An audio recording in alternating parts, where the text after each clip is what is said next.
Verdade.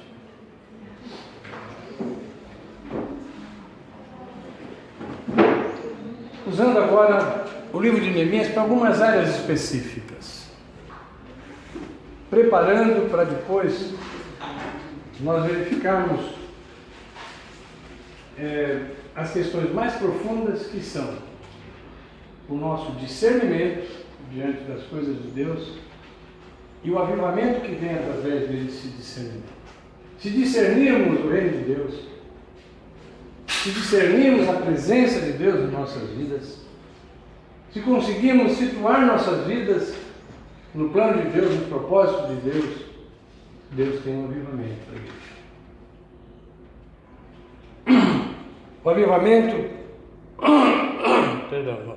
é algo que acontece por uma aprovação do Senhor e por um desejo do Senhor de alcançar.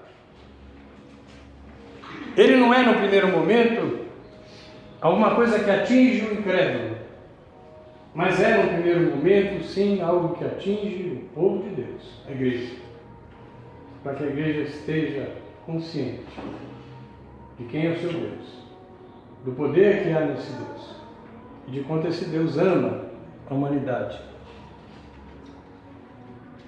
a tal ponto que não pode nos permitir estarmos desatentos, estarmos sem levar em consideração que o Senhor não quer apenas nos salvar,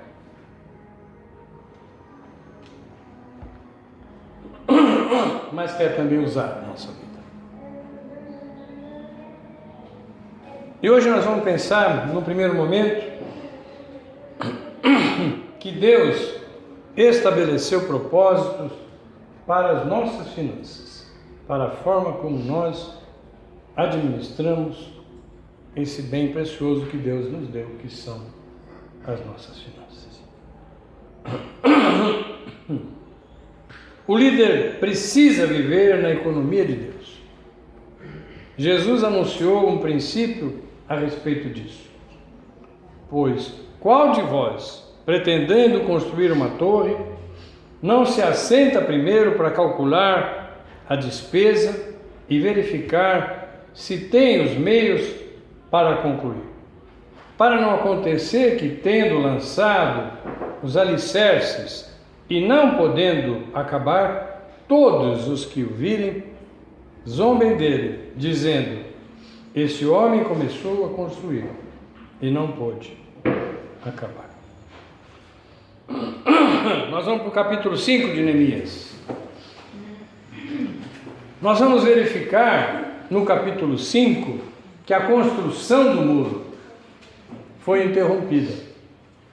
E havia uma questão fundamental para que a construção fosse interrompida.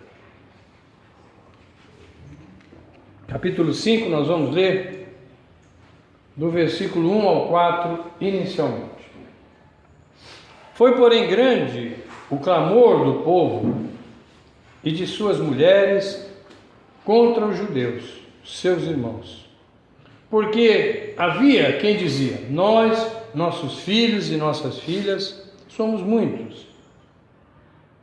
Então, tomemos o trigo, para que comamos e vivamos. Também havia quem dizia: as nossas terras, as nossas vinhas e as nossas casas empenhamos para tomarmos trigo nesta forma. Também havia quem dizia: tomamos emprestado dinheiro até para o tributo do rei sobre as nossas terras e as nossas vinhas. Até para o tributo, algo que hoje nós fazemos também, né? Ou seja, havia fome, os tributos eram muito elevados e os empréstimos eram feitos com usura. Se cobrava juros dos irmãos. Olha a reação de Neemias diante disso.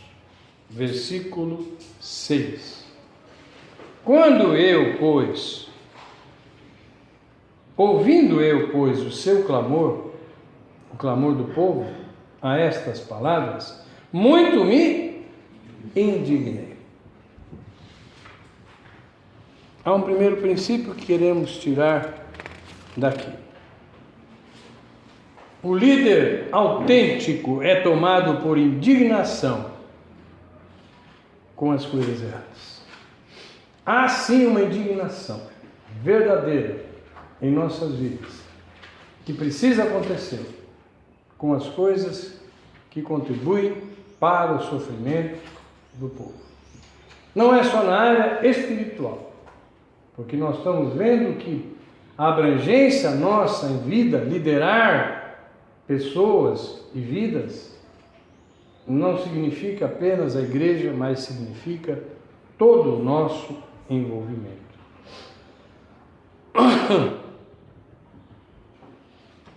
Neemias tinha um porquê de se irar, porque ele compreendia de que forma Deus estabelecera o seu governo para com o seu povo. Nós vamos analisar isso em 2 textos da Escritura. Primeiro, lá em Levítico, capítulo 25, de 35 a 40. Levítico, capítulo 25, de 35 a 40.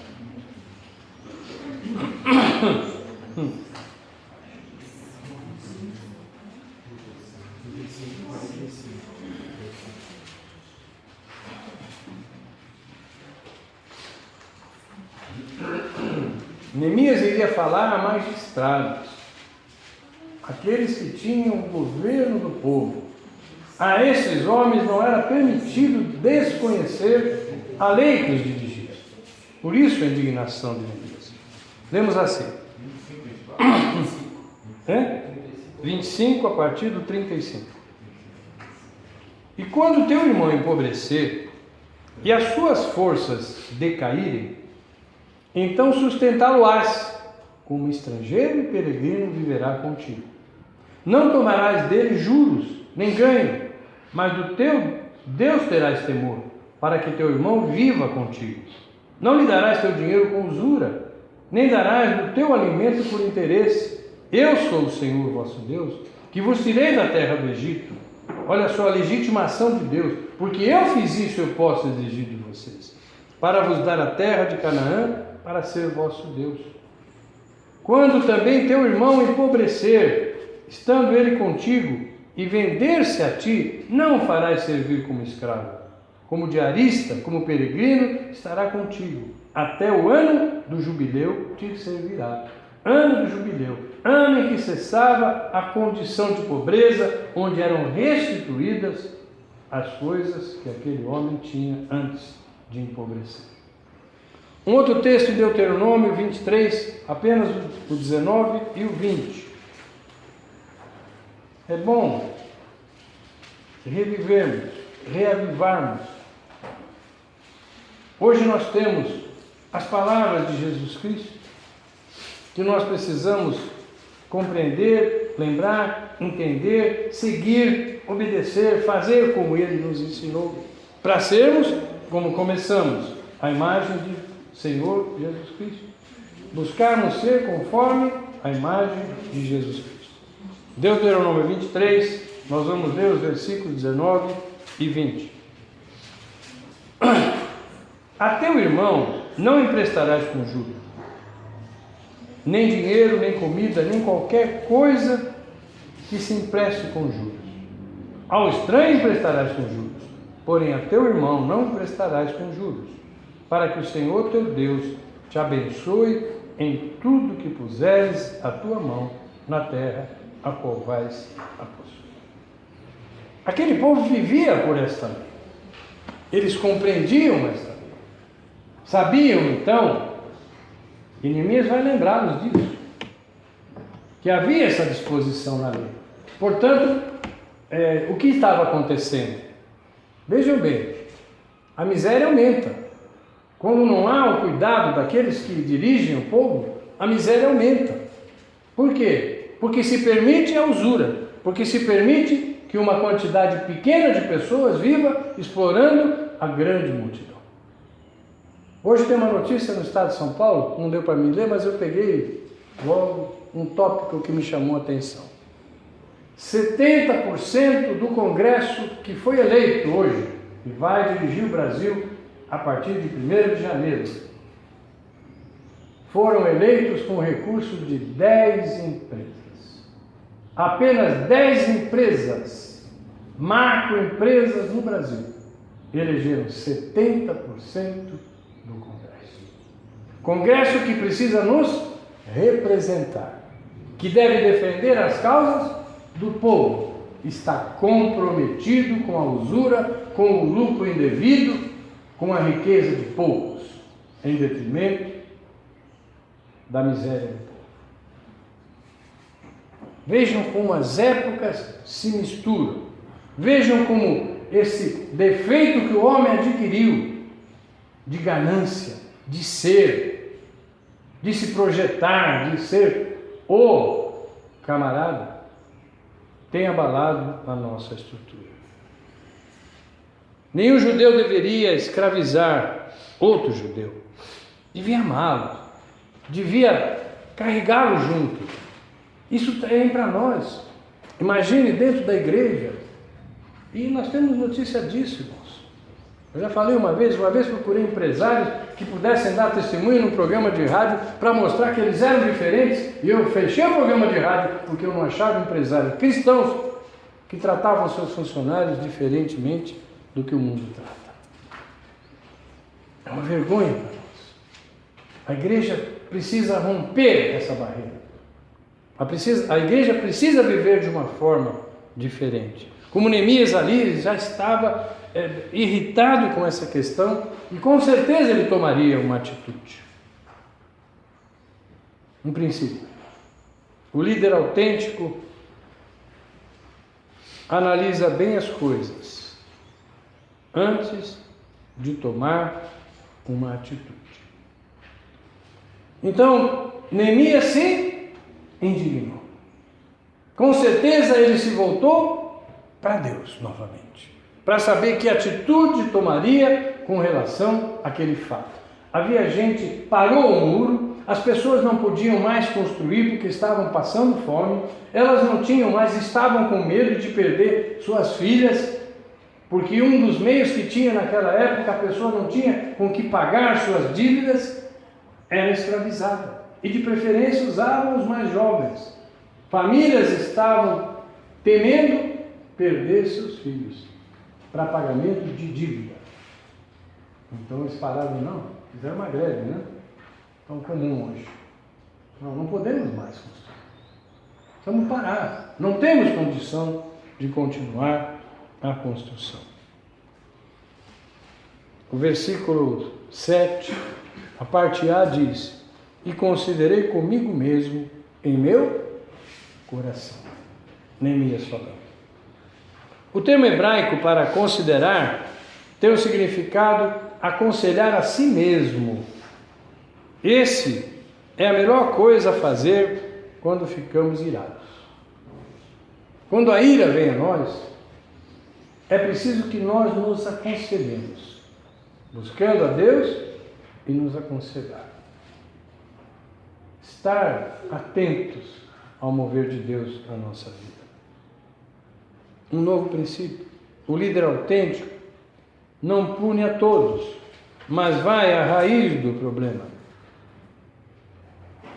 É muito comum a gente receber uma notícia, né?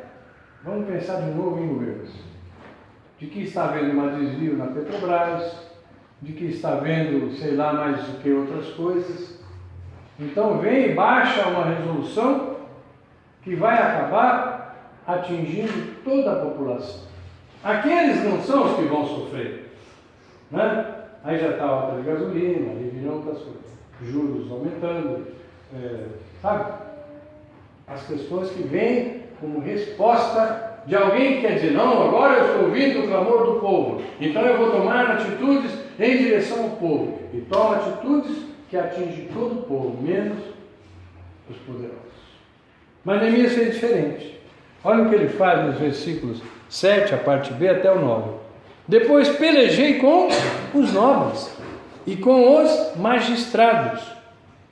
E disse-lhes: sois usurários, cada um com seu irmão. E convoquei contra eles uma grande assembleia, e disse-lhes: nós resgatamos os judeus, nossos irmãos, que foram vendidos às nações, segundo nossas posses, e vós outra vez venderíeis a vossos irmãos? Ou vender-se-iam a nós?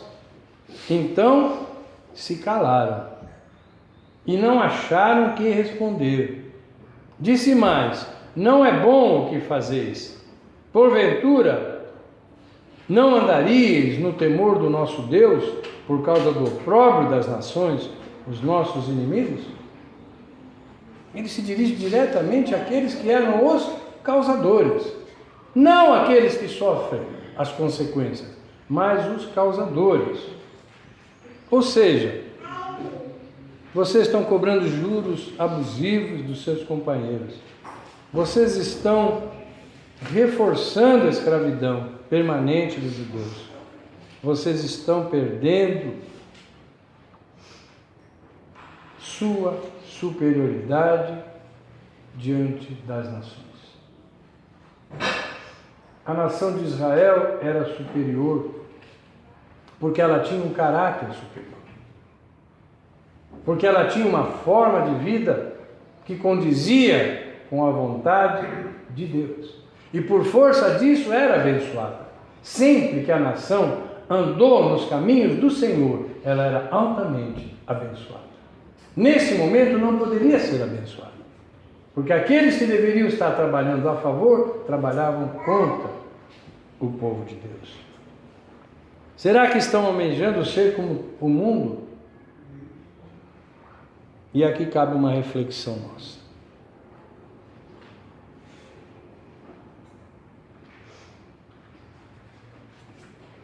Sabe quem aplaude bem alto quando a igreja se divide? Fale para mim. Satanás. Igreja se divide por quê? Quais são os motivos? Saibam que a era financeira é uma delas. Não andamos segundo a vontade de Deus nessa área.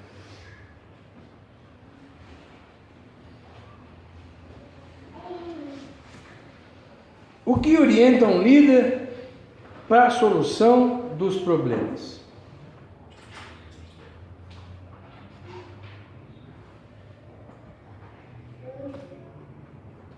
Decida parar com as coisas erradas. Versículo 10 diz: também eu, meus irmãos e meus servos, a juros lhes temos emprestado dinheiro e trigo. Deixaremos esse ganho. Palavra colocada, silêncio, nada a responder, tocada na ferida. A ferida era aquilo que estava causando mal do povo. Neemias toca a ferida e aqueles homens são obrigados a dizer: nós deixaremos este ganho. Nós podemos fazer uma aplicação muito séria com relação a possíveis pecados que temos guardado. Se temos pecado em nossa vida, a ordem de Deus não é aguardar até que o momento nós consigamos deixar esse pecado. A ordem de Deus é que façamos já. Não adianta ficar orando para deixar pecado. Pecado é para ser abandonado. Neemias levou o povo a se arrepender. Neemias levou o povo a tomar uma nova atitude, porque a obra não podia parar. A obra teria que continuar. Líderes na igreja precisam saber quando momentos podem estar oprimindo a igreja. Não permitir tomar atitudes corretas com relação às coisas que precisam ter. O versículo 11 nos diz isso: restituí-lhes hoje, vos peço, as suas terras, as suas vinhas, os seus olivais e as suas casas, como também a 100ª parte do dinheiro, do trigo, do mosto e do azeite, que vós exigis deles. Sabe o que é isso? A 100ª parte? Os juros. Calcule os juros que vocês cobraram. Restituem o que eles querem deles. E além disso, devolvam a eles juros que vocês poderiam ter cobrado. Então a primeira atitude é decidir parar. A segunda é declare seus planos para correção através de uma promessa diante de Deus. Olha o versículo 12 agora. Então disseram: restituir-lhes-emos e nada procuraremos dele. Faremos assim como dizes. Olha o que Neemias fez. Então chamei os sacerdotes e os fiz jurar que fariam conforme a esta palavra. Vocês decidiram deixar? Então venham aqui, perante a organização do povo. Declarem isso diante dos sacerdotes. Os sacerdotes anotarão o propósito do vosso coração, e eles têm poder de cobrar de vocês a execução, a boa execução daquilo que prometeram. Terceiro, precisamos compreender a natureza grave dos votos que fazemos a Deus. Olha só o 13. Também sacudi as minhas vestes e disse: assim sacuda a Deus todo homem da sua casa e do seu trabalho que não confirmar esta palavra, e assim seja sacudido e vazio. E toda a congregação disse: amém. E louvaram ao Senhor, e o povo fez conforme a esta palavra. Irmãos, eu quero dizer uma coisa. Se há uma boa oportunidade de levar Deus a sério, é quando nós fazemos uma promessa a Deus. Quando nós firmamos um propósito diante de Deus. Cumprir esse propósito significa levar Deus a sério. Eu quero contar uma pequena história. Conta-se que um grande jogador de futebol americano, na Universidade de Houston, era uma pessoa rebelde e durão. Ganhava muito dinheiro, tinha suas lanchas e andava desafiando pelas costas, em alta velocidade, gostava de aparecer. Uma certa quase noite, a lancha desgovernou, bateu em algumas rochas e ele capotou, virou. Caiu sem sustentação. Aproximava-se uma tempestade e ele só teve apoio. Eu lembrei do meu filho aqui, depois eu vou contar essa história. De um fundo de rochas pontiagudas, são aqueles recifes de corais. Ele teve que ficar ali, se equilibrando, até que a tempestade passasse e aquilo começou a ferir todo o seu corpo. Meu filho uma vez quis atravessar um canal lá em Porto Seguro e começou a bater uma correnteza que ia levá-lo para o mar aberto. Ele e outros 2 amigos nadam bem e tudo mais. Aí ele olhou para os amigos e falou assim: olha, peraí, está vendo aquele ponto lá na frente, mas a correnteza está muito forte. É melhor a gente tentar nadar nessa direção, que a correnteza vai nos levar até. Mas as forças acabaram. E aí eles conseguiram pisar nesses recifes de corais. Ele voltou todo estourado, né? Mas aí conseguiu nadar e chegar. Era um porto privado de um hotel, indo os seguranças chegaram, que eles diziam: olha, vocês não podem entrar aqui. Eu falei: meu Deus, nós precisamos nos salvar. Eu lembrei disso. Bom, o que aconteceu com aquele jovem? Naquele momento, quando ele se viu perdido, ele fez a seguinte oração: Deus, se o Senhor me salvar dessa situação, eu vou servir-te pelo resto da minha vida. Farei o que quiser, serei até um pregador. Olha como ele colocou: vou ser até um pregador. Uma promessa perante o Senhor. Bom, Deus enviou a guarda costeira, que o salvou. Uma semana depois já tinha se esquecido da promessa que tinha feito. Era tão forte esse esquecimento dele, porque ele fez pouco marcas nas costas, né? E ele tomava banho e fazia tudo, nunca queria ver um espelho que mostrasse as suas feridas. Ele não queria lembrar da promessa que tinha feito para Deus. Continuou, novamente na lancha, e dessa vez a coisa foi mais grave, né? Bateu novamente e dessa vez ele caiu e sobreviveu, entrou em coma, mas sobreviveu com marcas profundas no rosto. Aí não dava mais para esconder. Quando chegava diante do espelho para fazer a barba, lembrava da sua promessa. Então se conta que hoje ele prega a palavra, mesmo com profundas marcas no rosto, ele se tornou um pregador da palavra de Deus. Então é isso. Quando fazemos uma promessa é bom cumprir. Ou então não faça. Não faça promessa para Deus que você não vai cumprir. É melhor pedir forças a Ele para tentar mudar uma situação, mas não faça uma promessa a Deus que não vai cumprir. Como isso se aplica aos nossos dias? Deus continua se agradando daqueles que levem a seu propósito para a economia a sério. Como podemos pensar toda a nossa vida espiritual à luz de Neemias 5? Vejamos o que escreveu um de nossos grandes pregadores, Dr. Clarence MacArthur, a respeito do pregador. Isso aqui é tremendo, irmãos. Isso é uma coisa que eu sinto na minha pele. Vejam como é forte a questão de promessas a Deus, de viver das promessas de Deus, de acreditar nas promessas de Deus.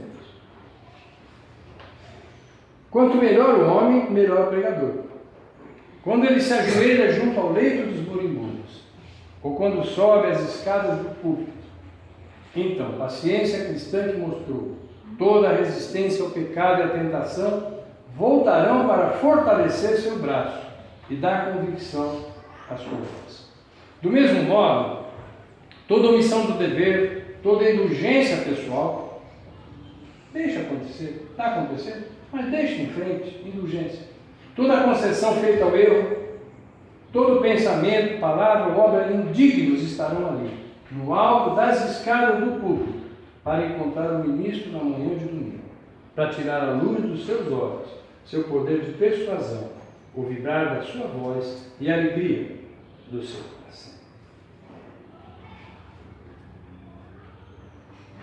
O pecado na vida de um pregador impede que a sua pregação tenha efeito. Ele pode mergulhar nas palavras, escolher as melhores palavras, mas não haverá poder do Espírito Santo de Deus na sua pregação. Há alguns princípios aqui. Primeiro, o pecado segue você como uma sombra. Se houver pecado em sua vida, livre-se dele. Coloque-o diante de Deus ou deixe o ministério. Seja homem suficiente ou mulher suficiente para afastar-se até se tornar um vaso puro. Te comove a ideia de ser um líder transformador? Não é só um pastor, não é só um pregador. Usamos o caso de um pregador para mostrar como um pregador andando fora do caminho do Senhor, a sua pregação é vã. É um exemplo apenas. Mas o fato de você querer ser exemplo para a tua família, né? Chefe de família, exemplo dos seus filhos, se você descuidar, eles verão. Eles seguirão o líder falso. Eles cairão por terem um modelo falso nas suas vidas. Então eu acho que isso deve nos interessar. A correção dá mais resultado quando fazemos uma promessa, de preferência pública. Temos tido essa experiência de promessas, de arrependimentos públicos. E quando Deus trabalhou na vida da pessoa que teve a coragem de fazer um reconhecimento público daquilo que fazia e que quer deixar. E até dizer, meus irmãos, eu preciso da ajuda de vocês. É bonito nós vermos isso. Quando nós sabemos reconhecer que nós precisamos dos irmãos nos ajudando para nos firmarmos, para sairmos de uma situação e conquistarmos uma situação diferente perante Deus. Isso também deve nos interessar. Lembre-se, nenhum homem se torna subitamente vil. É um processo silencioso, muitas vezes longo. A ilusão se estabelece sem ninguém perceber. O primeiro desvio que nós tomamos na nossa vida é o responsável pelas consequências que virão e virão e virão a seguir. Um novo assunto importante. Lembra do que eu falei? Vou conversar de alguns assuntos interessantes para a gente chegar depois ao nosso discernimento. Tenham um pouquinho de paciência, mas prestem bem atenção nestas áreas importantes da nossa vida para a gente poder chegar ao que a gente quer de ser aceito por Deus. Não é nós aceitarmos Jesus, nós precisamos ser aceitos por Deus. Jesus precisa nos aceitar como aqueles que buscam ser conforme a sua imagem e então nos abençoará. Como lidar com uma promoção? Há um famoso ensaísta, Thomas Carlyle, escreveu assim: a adversidade é dura para o homem. O sofrimento, a adversidade é muito dura na nossa vida. Mas para cada homem que suporta a prosperidade, há 100 que toleram a adversidade. Promoção, autopromoção, subida na nossa vida. São questões perigosas diante daqueles que querem estar em paz, em ordem com Deus. Fato é que muitos têm perdido, em função da prosperidade, a sua situação perante Deus. Neemias coloca sua preocupação com sua promoção a governador. Lembra, a gente vinha vindo com Neemias, escravo, copeiro do rei, agora Neemias, o construtor, o reconstrutor de Jerusalém, e agora ele está a um passo de ser eleito, nomeado governador de Judá. Olha o que ele diz no versículo 14 do capítulo 5. Também, desde o dia em que fui nomeado seu governador, essa era a posição mais elevada. Na terra de Judá, lá no final, nem eu nem meus irmãos comemos o pão do governador. É muito fácil na nossa promoção começarmos a comer o pão que o mundo costuma comer. Privilégios, arrogância e tantas outras coisas. Neemias estava atento a isso. Ele não desejava ser um governador como os demais. Ele tinha um péssimo exemplo antes dele que ele não queria repetir como governador. Mas tem uma coisa: se é verdade que nós temos que tomar cuidado com promoções, com alargamentos na nossa vida, por outro lado, Deus quer dar para nós a condição. Então não devemos ter medo.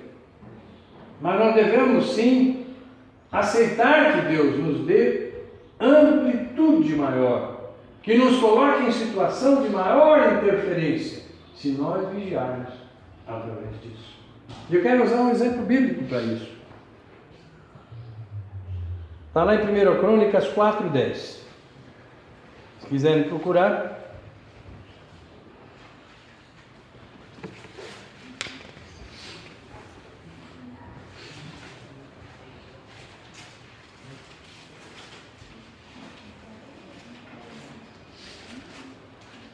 Primeira Crônicas 4:10. A oração de Jabes. Tomara que me abençoes e me alargues as fronteiras, que seja comigo a tua mão e me preserves do mal, de modo que não me sobrevenha aflição. O que Jabes está fazendo? Eu quero assumir mais coisas. Eu quero ampliar meus horizontes. Eu quero ser um líder, não apenas na minha casa, não apenas naquela comunidadezinha pequena. Eu quero ser um líder que o Senhor me mande para as nações. Que o Senhor me envie aonde o Senhor quiser. Contanto que o Senhor me guarde. Contanto que eu não caia por causa da minha promoção. Alargar significa isso, alargar os nossos horizontes. Fazer com que nós sejamos mais influentes. Por quê? Porque eu já fui influente na minha casa. Deus tem me aprovado na minha casa, na igreja, onde eu estou. Meus irmãos têm me aprovado. Então eu quero mais. E é nisso que nós queremos mais. Não para nós, mas para o reino de Deus. Jabes estava orando por isso. Afinal, devemos estar atentos ao propósito de Deus, né? Para que sejamos usados em benefício dos nossos irmãos. Olha o que diz Provérbios. Provérbios 29, 2. Quando se multiplicam os justos, o povo se alegra. Quando, porém, domina o perverso, o povo suspira, sofre. Vamos comentar isso. Cuidado com os privilégios de uma promoção. Compreendemos muito bem o que Neemias falou. Nem eu, nem meus irmãos comemos o pão devido ao governador. Muitas vezes, as promoções que temos na indústria, seja onde for, nos dão uma condição de nós termos uma gerência própria, né? De viajar, o Fábio viaja bastante. E a empresa, de repente, pode dizer, e eu conheço muitos casos assim, está liberado, você, as despesas que quiser, tiver que fazer, faça. Basta você tirar lá a notinha, faz de volta, nós vamos devolver. Aí a pessoa chega no posto de gasolina, R$100, e faz a nota de 200. Chega lá no hotel, gastou R$1.000, faz R$3.000. E assim vai em frente, né? E acha que está levando vantagem. Já ouviram falar dessas coisas?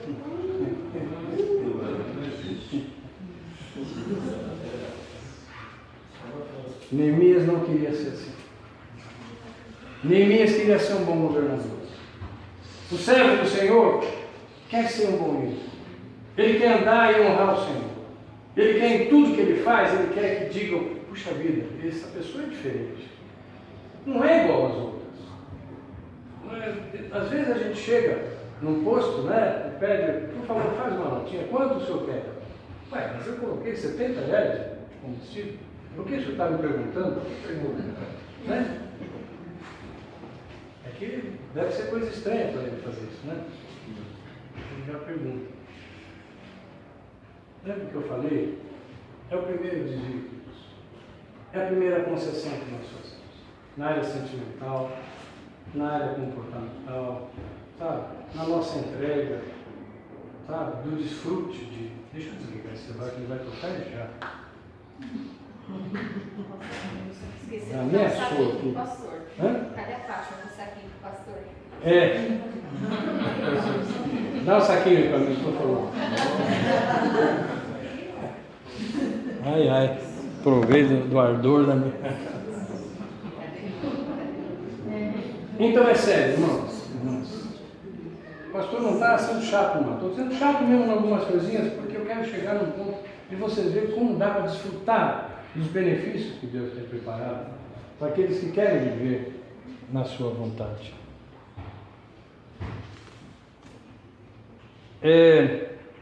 Como é fácil cair na armadilha de concessões morais?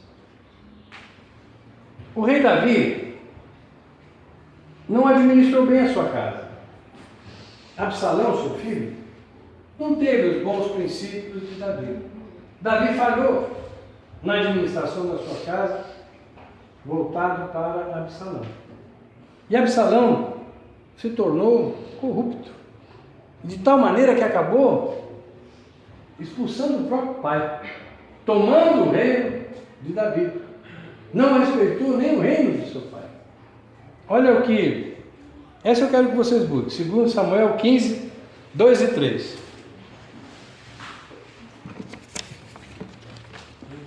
Falta só um pouquinho, viu?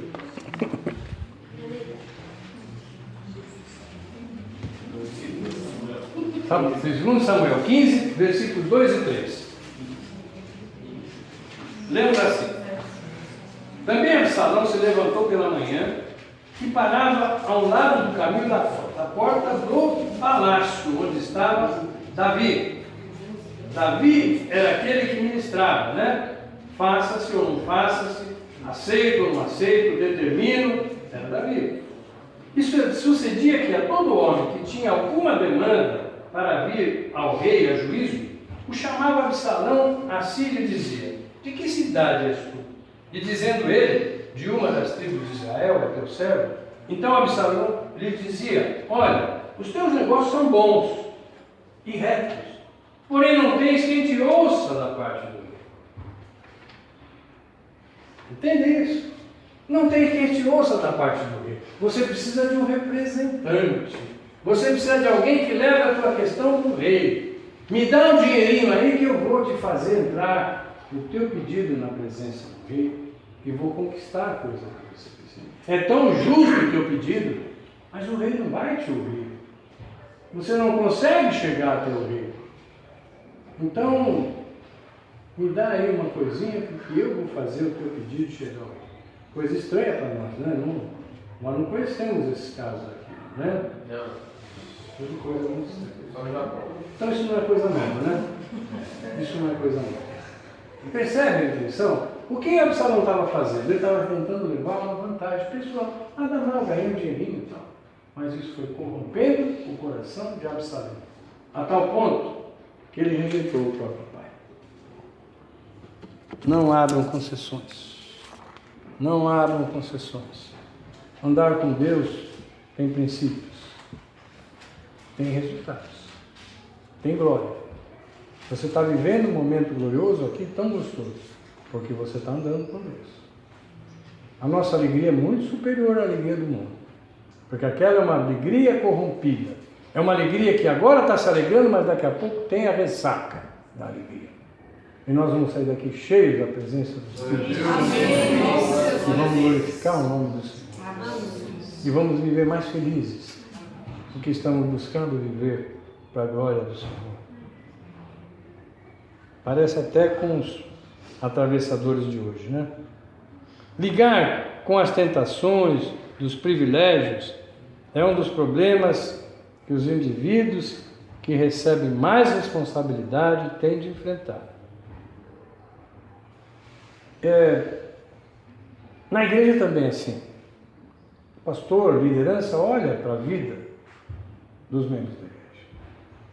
E quando ele tem uma responsabilidade para dividir, ele vai procurar escolher conforme aquilo que o líder já tem feito, a pessoa, o crente já tem feito, né?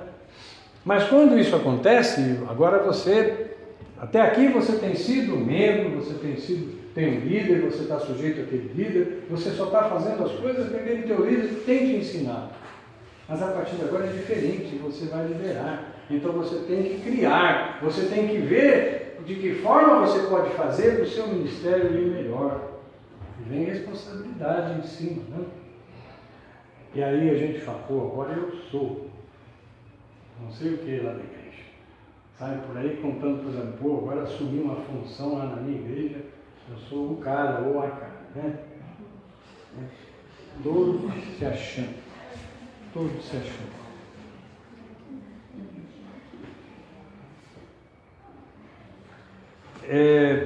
Veja o que diz o versículo 15.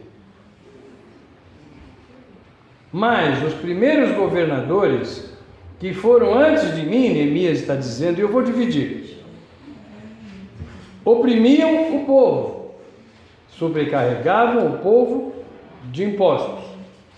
Depois ele diz: tomaram pão e vinho, e ilegalmente, é o que parece, né? 40 ciclos de prata. Pegavam peitas, né, que se diz. promoverem seus servos a uma posição de liderança dominante. E essa é uma postura bem atual, né? Brasília está rodeada, é uma ilha da fantasia, né? Uma ilha da fantasia. Aí o Palácio do Governo do Estado de São Paulo é uma ilha de fantasia. Aí o nosso município daqui é uma ilha de fantasia. Se leva as pessoas mais ineficazes, né? Eu faço uma pergunta para você. Você que tem emprego, que está bem situado, que não tem necessidade de um favor público. Mas você trabalhou com o prefeito. E o prefeito chega para você e fala, poxa, eu tenho uma vaga lá, eu quero que você indique uma pessoa. Quem você vai indicar? Aquele teu irmão mais proeminente, a pessoa que está mais bem situada, a pessoa que já tem um emprego muito bom? Ou você vai indicar aquele que volta e meia chega lá na tua casa, pô, estou sem nada na casa, dá para me arrumar aí alguma coisa? Entendeu? É assim. E aqueles governadores de antes, e lembre da situação, o povo está na miséria. Mas os caras estão bem. As pessoas que andam com eles, né? O rezado, né? Anda bem. O amigo do rei está bem.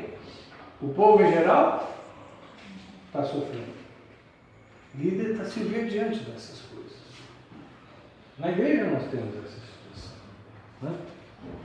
Está quente, não é? Não, Leonardo?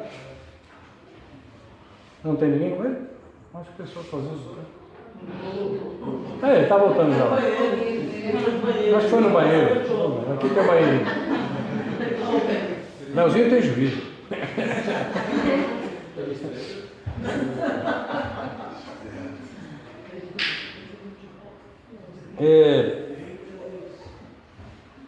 As pessoas chegam para a gente e falam assim, pô, seja bobo. Todo mundo faz assim. Isso é comum. Deixa estar. Faz de qualquer jeito, não tem problema. Aproveita. Né? Quando eu saí da Câmara Municipal aqui, tendo menos do que quando entrei, todos os vereadores falavam que eu tinha sido um trouxa. Né? E basicamente meu mandato aí, de presidente da Câmara, foi um divisor de águas. Até ele não tinha chance de ninguém aprontar. O presidente da Câmara que me sucedeu, ainda no meu mandato, abriu as portas para o que a gente viu hoje. A negociação. Cada vereador que se elege aqui leva 30, 40 pessoas para a prefeitura municipal. A nossa prefeitura está com mais de 4 mil funcionários. Uma prefeitura que não deveria ter, senão 3 mil no máximo. Está cheio de pastor. Né? Me elegi para apoio das igrejas. Pastor, vem aqui. É o pastor Manuel mesmo? Não, eu não quero isso. Eu nem aceito. Não veio me oferecer que eu nem aceito. Mas é o pastor que, de repente, não está conseguindo sustentar a sua igreja, também não tem trabalho para ele fazer, e está lá dentro. Alguns que têm folha corrida, assim, né? Você vai fazer um levantamento deles, não é um papelzinho, não, é uma folha corrida que pode assim e vai em frente. Gente, nós estamos vivendo isso, eu preciso falar. Eu preciso falar, para que a gente esteja atento. Bom,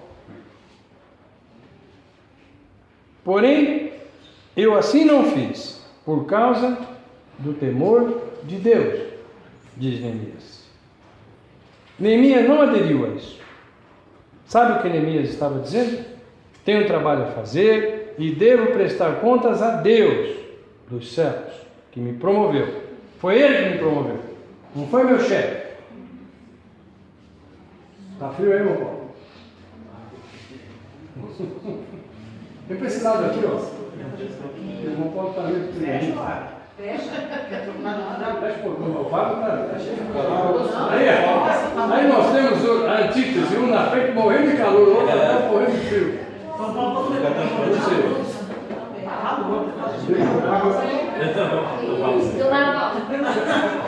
O pessoal vai proteger.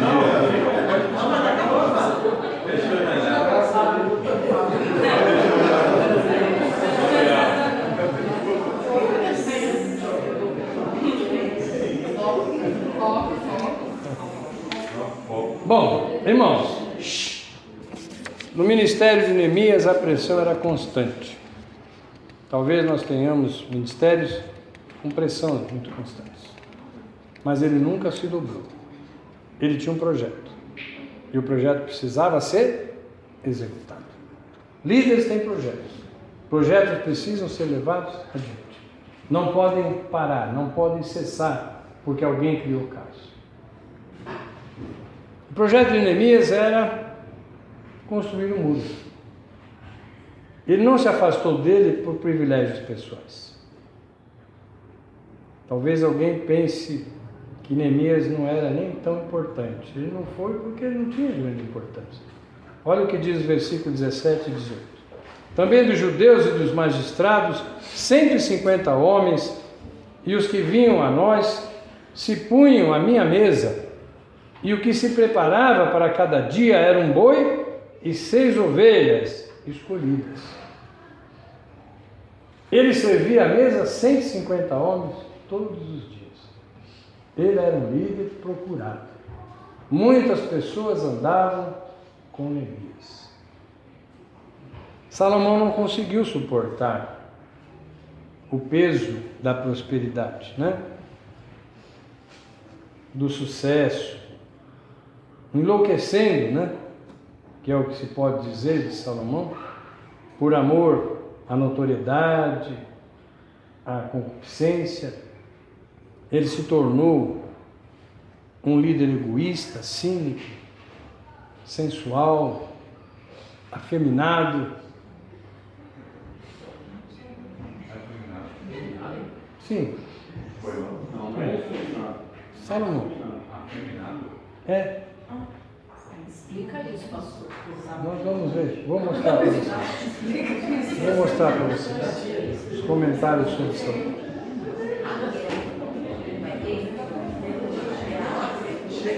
Ele não tinha só amiguinhas, ele tinha também amiguinhos.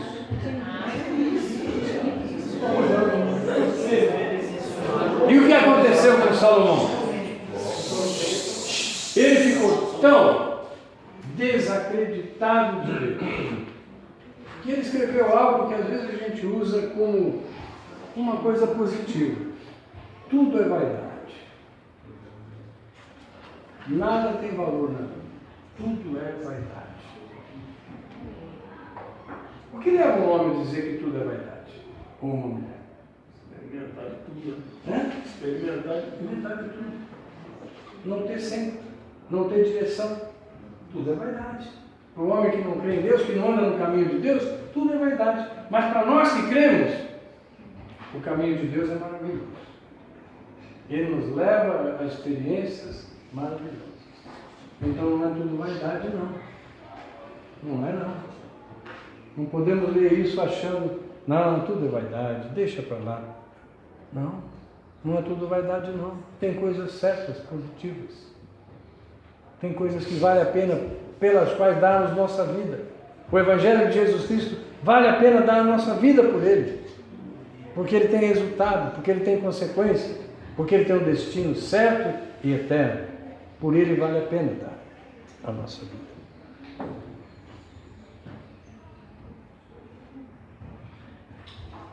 As promoções existem para beneficiar pessoas. Veja como Neemias conclui o versículo 18. Nem por isso exigiu o pão do governador, porquanto a servidão desse povo era grande. Ele não podia desfrutar de vantagens e o povo morrendo de fome. Ele não podia ter uma posição distinta se aqueles seus companheiros estavam vivendo na miséria. Só valeria para ele subir junto com o povo. Ele estava traçando o plano perante Deus para que todos se unissem, todos fossem beneficiados, voltassem à adoração, voltassem a ter uma nação reerguida, uma nação que colheria os frutos novamente, porque lembram, quando a nação de Israel se voltava ao Senhor, vinha uma época de prosperidade. Deus tinha prosperidade guardada para todos. Não adiantava alguns, os magistrados, os maiores, terem prosperidade se o povo sofria. Essa é a visão de Deus. Essa não é a visão dos homens. E é a visão dos homens de Deus. Os homens que querem andar segundo a vontade de Deus, não podem pensar apenas em suas vidas. Deus vai te cobrar. Se você pensa só em você mesmo, se você não se dedica ao próximo, se você não vê o caído e tenta ajudar a se levantar, saiba que Deus vai cobrar isso de você. A palavra de Deus nos garante isso. Tem um dia certo diante do Senhor. E Ele vai dizer, bem bendito do meu Pai pelo reino que vos preparei. Porque eu tive fome e você me deu de comer. Eu tive sede e você me deu de beber. Eu estava encarcerado e você foi me visitar. E aí perguntarão, mas Senhor, quando foi que eu fiz essas coisas? Eu não lembro de ter feito nada disso. Quando você fez isso a um dos meus pequeninos. Olha para baixo. Não deixe ninguém abaixo. Esse de baixo é aquele que eu tenho que dar a mão para subir e estar aqui junto, ombreado, vivendo a mesma condição que eu estou vivendo, pela graça de Deus. Princípios de Deus. Os princípios do mundo não são esses. Mas nós não estamos aqui fazendo essa conferência para ver princípios do mundo. Nós estamos tentando trazer princípios de Deus para a nossa vida.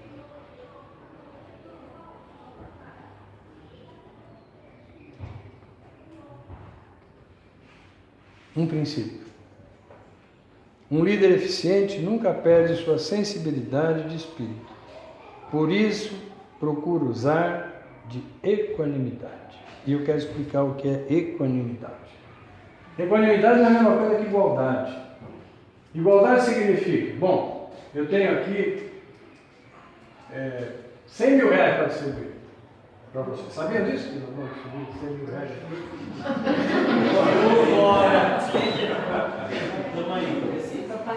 E aí, quantos nós estamos? Estamos em 30, né? 100 mil por 30, 3 mil e qualquer coisa para cada um.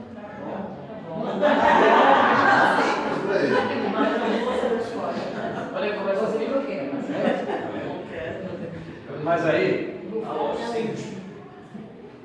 em vez de trabalhar com igualdade, eu vou trabalhar com equanimidade.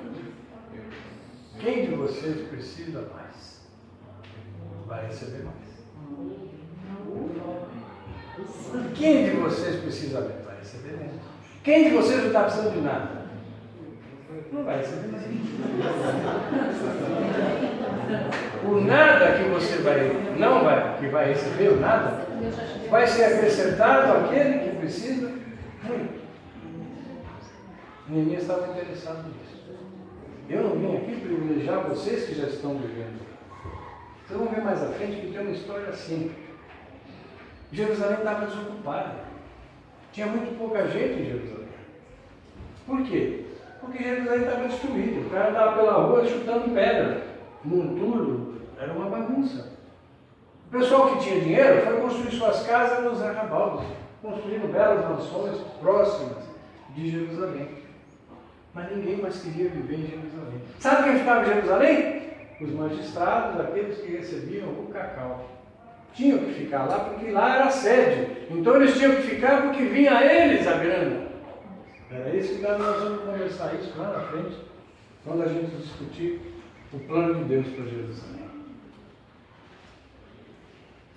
De novo, repito, nós vivemos essa realidade. Nós não podemos ser. Líder não se amolda do mundo. Líder é diferente do mundo. Líder fala, minha vida não é essa. Vocês vivem assim, mas isso não interessa para mim. Eu quero viver de uma outra maneira. Eu escolhi viver de outra maneira. Custe o que custar, eu vou viver.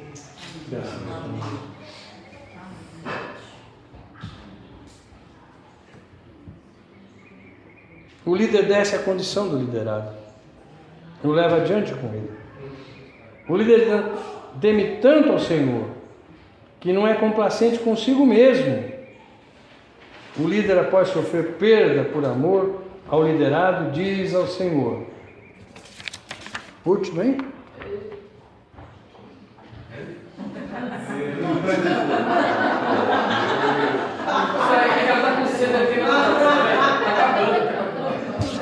Ainda vou tomar um golinho d'água antes, peraí.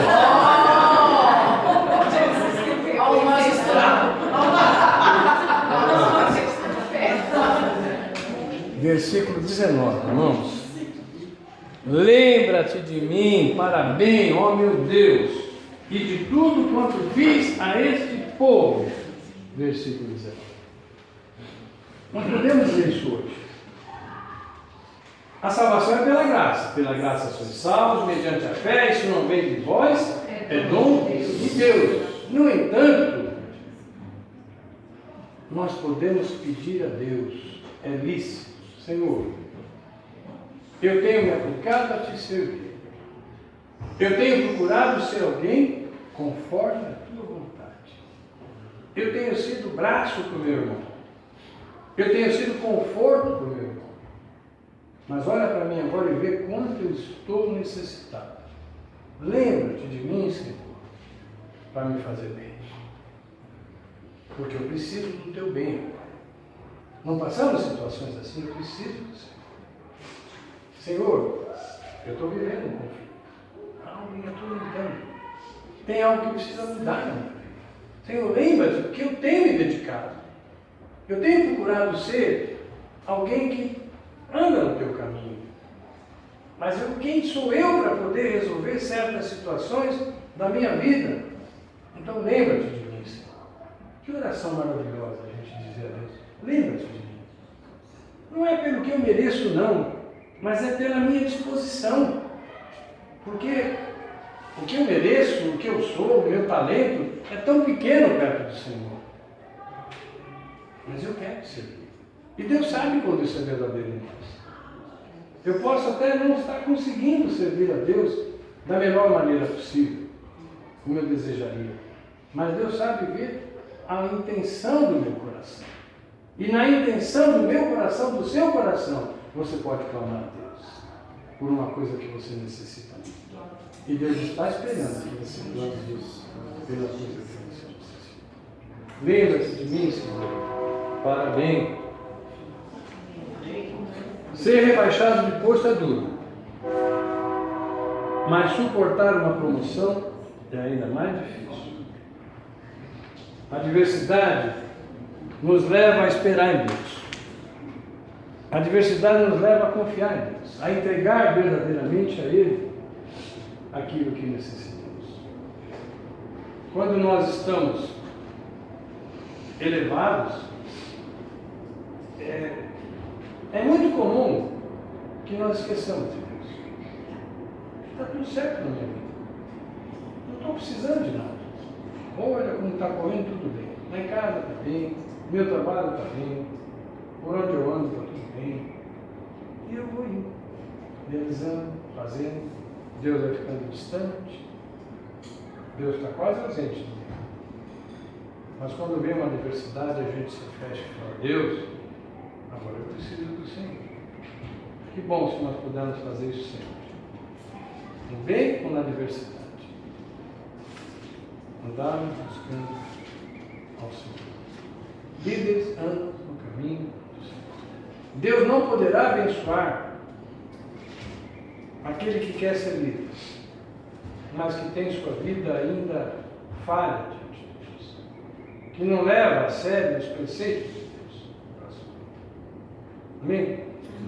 Vamos para o intervalo. Voltamos em 30 minutos, 20 minutos, para a gente terminar um pouquinho mais cedo.